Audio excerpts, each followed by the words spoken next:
Шүлхийн өвчнөөр эрүүл бүс нутаг түүний аж холбогдол. Шүлхийн өвчнөөр эрүүл бүс нутаг гэж юу вэ? Сүүлийн 5 жилийн хугацаанд шүлхийн өвчний тохиолдол бүртгэгдээгүй. Мөн мас сүрэгт нь шүлхийн вакцин тарьдаггүй бүс нутгийг шүлхийн өвчнөөр эрүүл бүс нутаг гэж үзнэ. Монгол Улсын засгийн газар нь баруун бүсийн 6 аймгийг мал амьтны гоц халдварт шүлхийн өвчнөөс эрүүл вакцин хэрэглэдэггүй бүс нутаг болгон хүлээн зөвшөөрүүлэхээр төлөвлөж байна.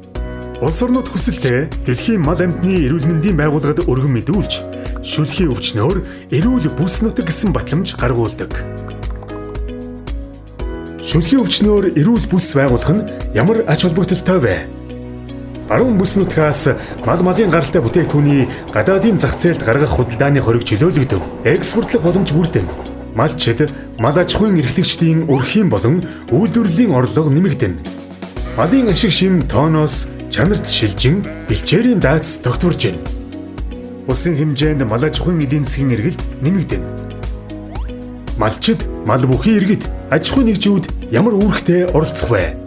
Төвийн болон зүүн бүсээс үхэр, хонь, ямаа, тэмээ, гахаа зэрэг шүлхийгээр өвчлөдөг мал амьтныг баруун бүсэд нэвтрүүлэхгүй байх.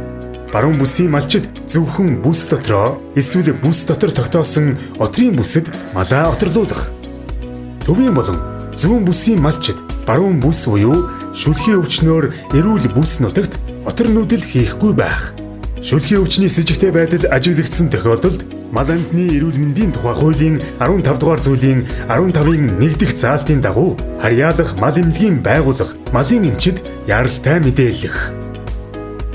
Мал аж ахуйн эдийн засгийн эргэлтийг нэмэгдүүлэхэд малчин таны үүрэг оролцоо маш чухал.